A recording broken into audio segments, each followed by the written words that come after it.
Shalom everyone, welcome back to the Sequential Zohar series. Today we are entering Zohar Bereshit A, chapter 21, called Moses and the Two Messiah. And this chapter is powerful because it is not only talking about history, and it is not only talking about the future. It is talking about a spiritual process that happens inside creation, inside the soul, and inside the final repair of the world. The Zohar begins by returning to the phrase, "These are the generations of the heavens and the earth."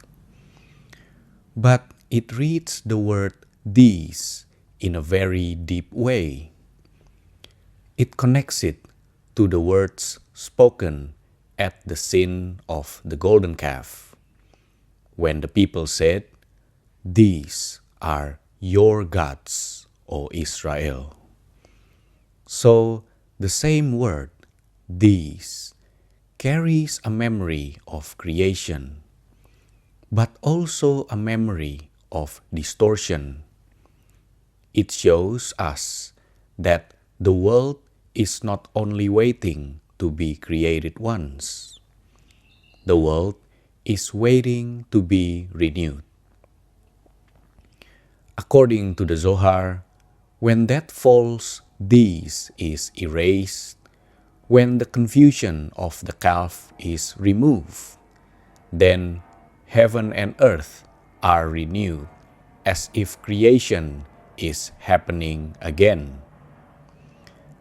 This is very deep. It means redemption is not simply God fixing external circumstances.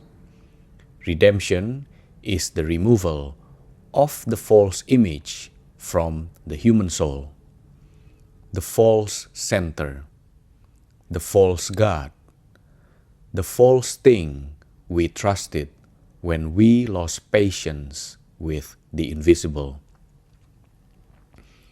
The golden calf was not just an idol made of gold. It was the human need to replace hidden truth with something visible, controllable, and immediate. And the Zohar says that when this is erased, the Holy One and the Shechinah are united, and the world is renewed. Then the chapter moves into the image of plants, trees, rain, and the ground. It says that before the repair, the rain of Torah does not descend. The souls are like seeds in the earth, but they cannot grow. Why? Because there is no man to till the ground. Now, in the simple reading, this is Adam before the garden is cultivated. But in the Zohar, this man is Moses. Moses is the one who serves the Shechinah. Moses is the one who knows how to draw Torah into the dry places. Moses is not only the person from the Torah story. Moses is the level of truth that knows how to stand before God without self-interest. And this is why the chapter connects Moses with the two Messiahs, Messiah son of David and Messiah son of Joseph. Messiah son of David is the royal line, the kingdom, the restoration of Malkuth. Messiah son of Joseph is the hidden suffering force, the preparer, the one who gathers, builds, carries, and fights before the open kingdom appears. But the Zohar says both of them need Moses. Without Moses, the plant of the field and the herb of the field do not fully grow, meaning redemption needs more than power, and it needs more than leadership. It needs truth. It needs Torah. It needs the Moses level, the inner channel that can serve the Shechinah properly. This is very relevant to our own life. Sometimes we want the David force. We want victory, kingship, honor, visible success. Sometimes we want the Joseph force. We want strategy, survival, wisdom, provision, and hidden preparation. But the Zohar says even those forces must be connected to Moses. Otherwise, the seed remains underground. Moses is the truth that waters the mission. The chapter then speaks of the righteous souls.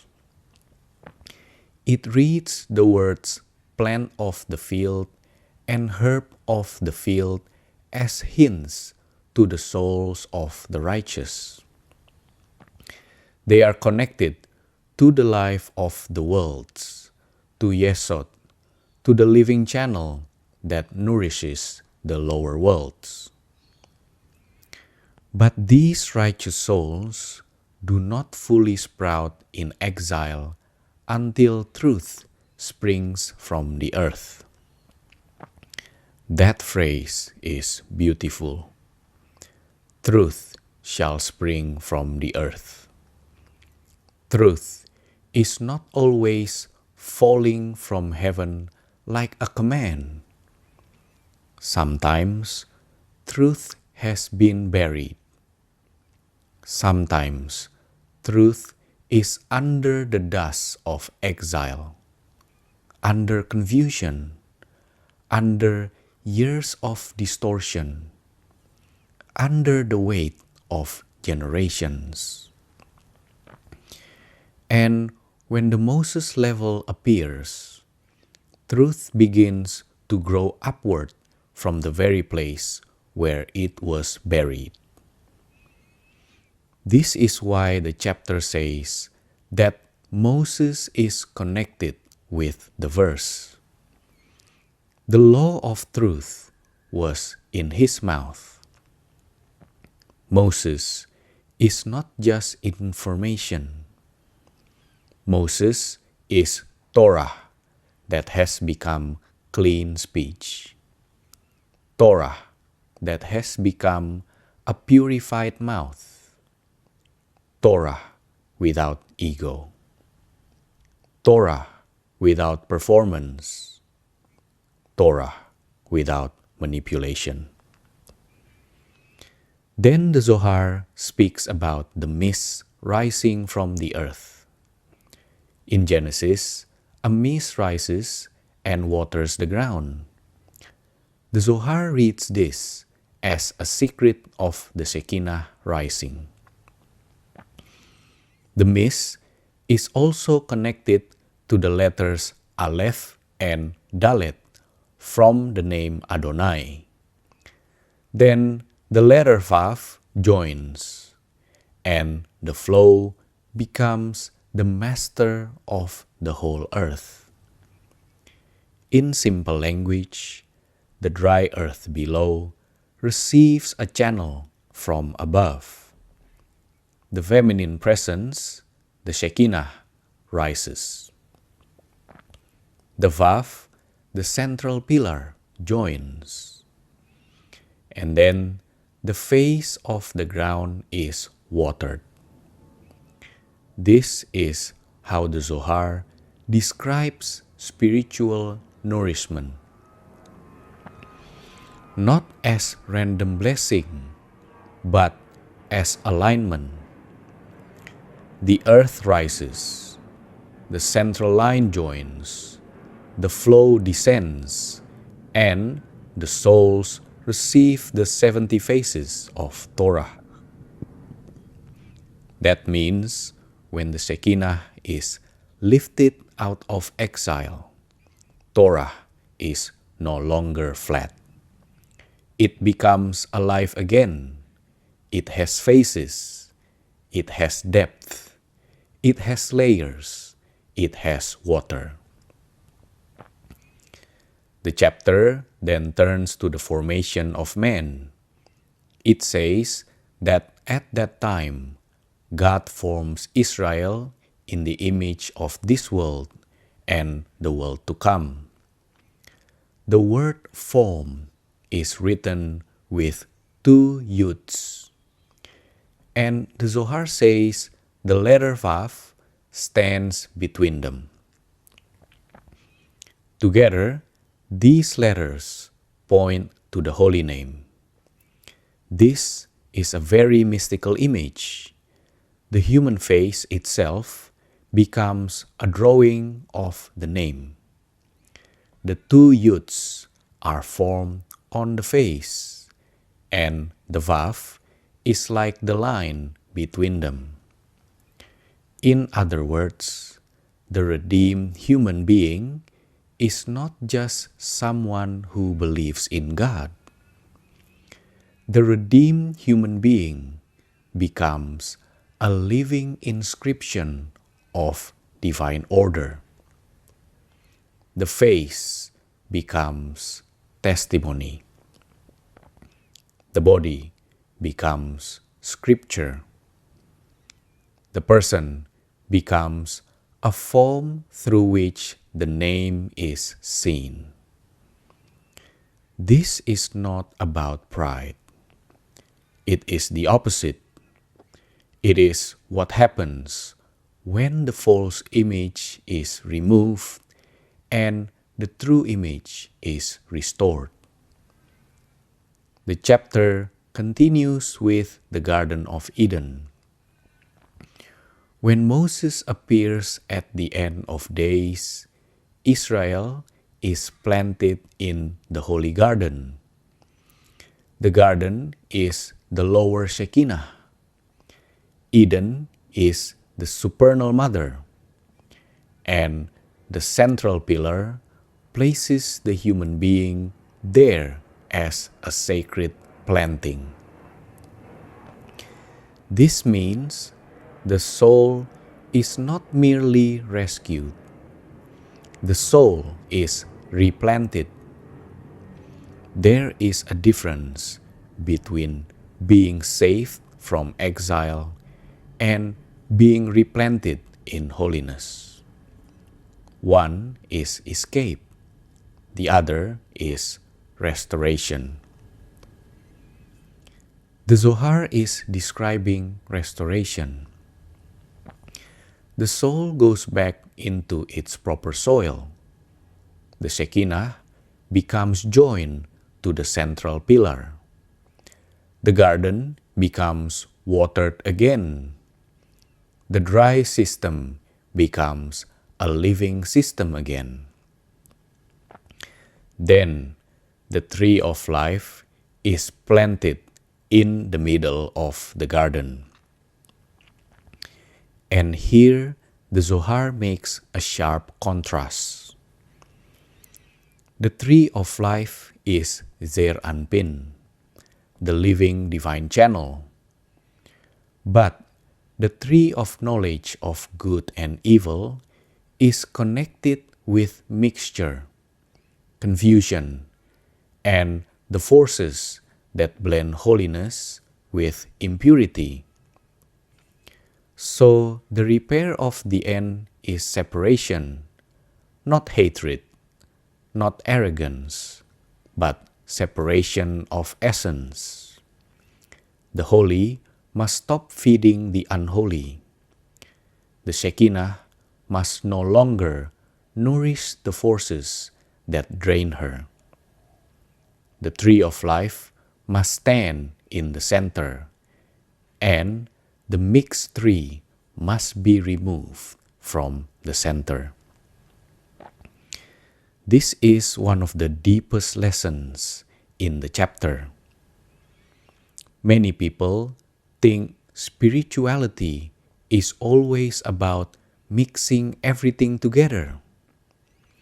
But the Zohar teaches that at a certain stage, repair requires distinction.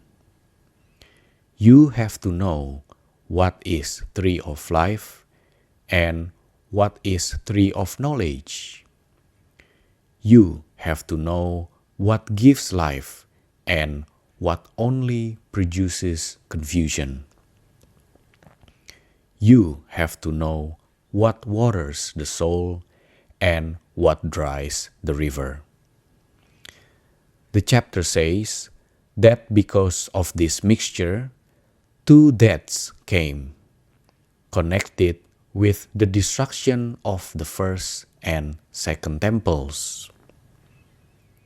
The river became wasted and dried up.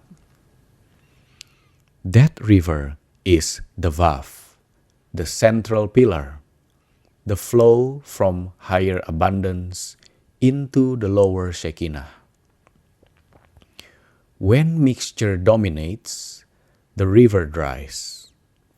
When the river dries, the garden suffers. When the garden suffers, the souls cannot grow. But when Israel comes out of exile as a holy nation, the river flows again from Eden to water the garden. This is the inner meaning of redemption. The dried river becomes living flow again. Then the chapter gives one of its most beautiful word secrets. It speaks about Oneg, delight, Ayin for Eden, Nun for Nahar, river, and Gimel for Gan, garden. Eden, river, garden. Oneg, delight. When the order is restored, the soul experiences Oneg, true delight, not shallow pleasure, not distraction, not escape, but the delight of being watered from the proper source. But when the letters are rearranged, Oneg becomes Nega, affliction. Same letters, different order. This is a tremendous secret. The same energy that becomes delight in holiness becomes affliction when distorted. The same power that waters the garden can become plague when it is reversed. This is why order matters, intention matters, alignment matters, letters matter, flow matters. A life in alignment becomes Oneg. A life in distortion becomes Nega. Then the Zohar speaks of the 4 rivers that branch from Eden. These are connected to the 4 directions of divine flow: Hesed, Gevurah, Netzach, and Hod. Hesed is the right arm, the south, the place of wisdom. Gevurah is the left arm, the north, the place of strength and wealth. Netzach is the right leg, endurance and victory. Hod is the left leg, the place connected with healing during exile. The four rivers are not just geography. They are the distribution of divine energy through the body of creation. The flow from Eden becomes wisdom, strength, endurance, and healing. This is also why prayer is directional in a mystical sense.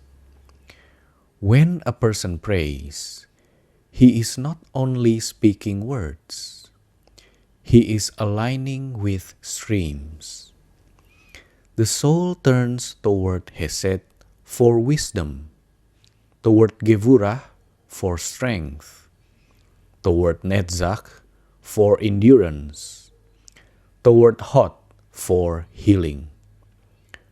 Finally, the chapter ends with the four who entered Pardes: Ben Azai, Ben Zoma, the other one, and Rabbi Akiva.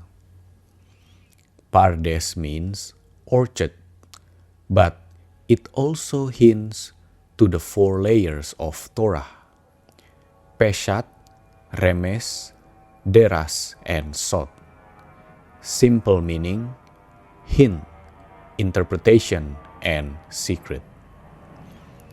The Zohar connects these four levels with the four rivers. But not everyone who enters the orchard exits whole. Some entered the outer shells of Torah and were harmed by them. Rabbi Akiva entered the inner brain, the deepest stream, and entered in peace and left in peace. This is a very important ending. The Zohar is telling us that depth is not enough. Desire is not enough. Intelligence is not enough. To enter the inner Torah safely, the person must be aligned, purified, and integrated. Otherwise, the same orchard that gives life can overwhelm the vessel. So, what is chapter 21 really teaching us? It is teaching that redemption begins when false images are erased. The golden calf inside the soul must fall. Then the world can be renewed. It is teaching that the two messiahs need Moses, because power and kingship must be joined with truth. It is teaching that the Shechinah must be watered, the river must flow, and Torah must descend as living rain. It is teaching that the tree of life must return to the center. It is teaching that Oneg and Nega are made of the same letters, because delight and affliction can come from the same force depending on order. And it is teaching that to enter the deepest Torah, we must become vessels of peace. So the personal question is this: where in my life is the river dry? Where has the golden calf replaced the hidden God? Where do I want David without Moses, Joseph without Moses, power without truth, manifestation without correction.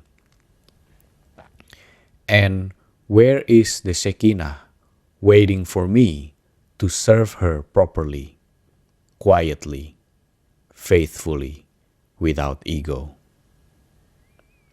Because when Moses rises inside the soul, truth springs from the earth. When truth springs from the earth, the river flows. When the river flows, the garden lives. And when the garden lives, the soul becomes a sacred planting in the hands of God. And this is why the chapter feels so alive. It is not predicting escape. It is revealing the restoration of flow within creation again. Shalom.